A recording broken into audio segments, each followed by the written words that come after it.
এটা আমাদেরই গল্পের ২৩তম পর্বে আমরা কি দেখলাম ভালোবাসা আর লোভের মধ্যে একটা সরাসরি টক্কর। পর্বটা কিন্তু আমাদের অনেক কিছু ভাবায়, তাই না? যেমন একটা সম্পর্কের আসল ভিত্তি কি হওয়া উচিত, আর লোভ মানুষকে কোথায় নিয়ে যায়। চলুন এই পর্বের মূল দ্বন্দ্বগুলো একটু গেহরাই থেকে বিশ্লেষণ করা যাক। গল্পের একেবারে কেন্দ্রে আছে দুটো কাপল, আর তারা যেন দুটো আলাদা জগতের মানুষ। একদিকে সামির আর মেরিন, যাদের সম্পর্কটা পুরোপুরি বিশ্বাসের উপর দাঁড়িয়ে আছে, আর ঠিক তার উল্টো দিকে আছে ফাহাদ আর সায়রা, যাদের সম্পর্কটা টিকে আছে শুধু চাওয়া পাওয়ার উপর ভিত্তি করে।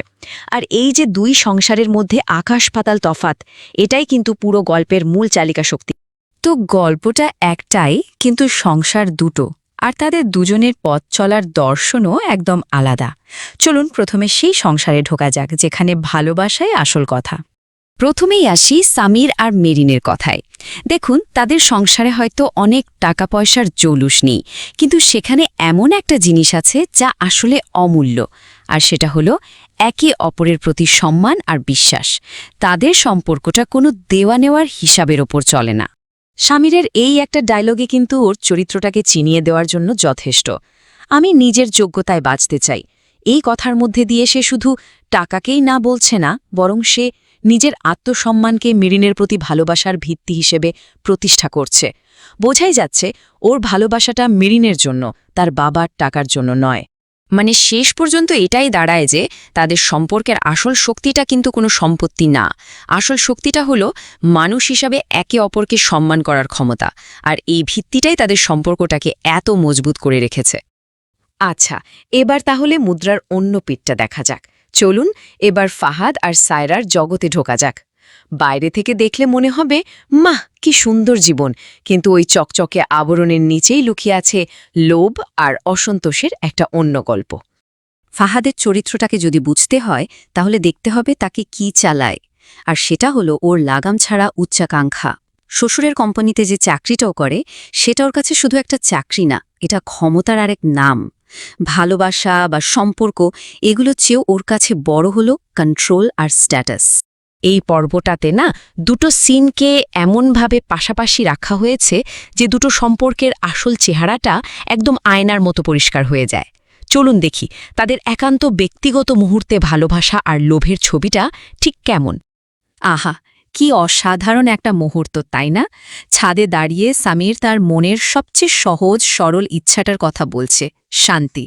ওর কাছে ভালোবাসার মানুষের সাথে শান্তিতে থাকাটাই জীবনের সবচেয়ে বড় পাওয়া।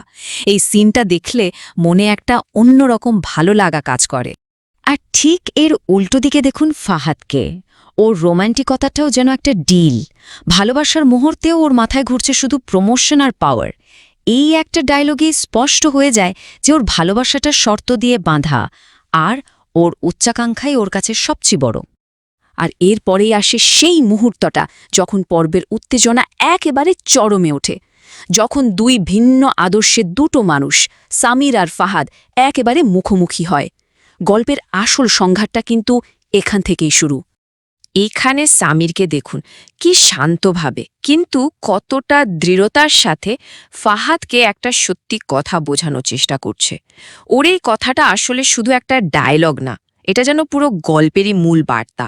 সে এটাই বোঝাতে চাইছে যে লোভের পরিণাম কিন্তু ভালো হয় না, শেষমেশ সবকিছু হারাতে হয়। আর ফাহাদের এই উত্তরে ওর ভেতরের হীনমন্যতা আর অহংকার দুটোই একসাথে বেরিয়ে আসে। তোমার তো শ্বশুরের কোম্পানি নাই, এই একটা কথা দিয়েই ও বুঝিয়ে দেয় যে ওর চোখে মানুষের দাম টাকায় হয়, নীতি বা আদর্শে না। আর ঠিক সেই সময়ে মেরিন নিজের অবস্থানটা পরিষ্কার করে দেয়। এই ডায়ালগটা পুরো পর্বের মোড় ঘুরিয়ে দেয়। মেরিন এখানে শুধু ওর স্বামীর পক্ষ নিচ্ছে না, ও আসলে অন্যায়ের বিরুদ্ধে, লোভের বিরুদ্ধে আর যোগ্যতার পক্ষে দাঁড়াচ্ছে। বলা যায় এটাই ছিল এ পর্বের সবচেয়ে শক্তিশালী মুহূর্ত। পর্বের একদম শেষে এসে আর কোনো ডায়ালগ নেই, কিন্তু দৃশ্যগুলোই যেন সব কথা বলে দেয়, গল্পের আসল শিক্ষাটা বুঝিয়ে দেয়। চলুন সেই নীরব বার্তাটা একবার দেখে নেওয়া যাক। তাহলে পুরো পর্বের সারমর্মটা কি দাঁড়ালো? একদম সহজ। একদিকে আছে ভালোবাসা আর সম্মানের ভিত্তি, যার ফল হল শান্তি আর একসাথে থাকা। আর অন্যদিকে আছে লোভ আর উচ্চাকাঙ্ক্ষা, যার শেষ পরিণতি হল অস্থিরতা আর একাকিত্ব। এই যে দুটো পথের দুই রকম ফলাফল, এটাই গল্পের আসল শিক্ষা।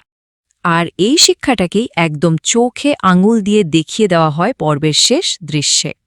একদিকে সামির আর মেরিন হাতে হাত ধরে একসাথে হাঁটছে, যেটা তাদের ভালোবাসার জয়কে তুলে ধরছে, আর অন্যদিকে ফাহাদ একা বসে আছে, ওর লোভের করুণ পরিণতিটা যেন ওর একাকিত্বের মধ্যে দিয়েই ফুটে উঠছে। কোনো ডায়লগের দরকারই হয় না, দৃশ্যটাই হাজারটা কথা বলে দেয়। তো এই পর্বটা শেষ পর্যন্ত আমাদের সামনে একটা বড় প্রশ্ন রেখে যায়, ভালোবাসা, সম্মান আর মনের শান্তি, নাকি ক্ষমতা, টাকা আর নামডাক? এই গল্পটা দেখার পর আমাদের সবাইকে একবার হলেও ভাবতে হয়, জীবনের আসল সম্পদ আসলে কোনটা।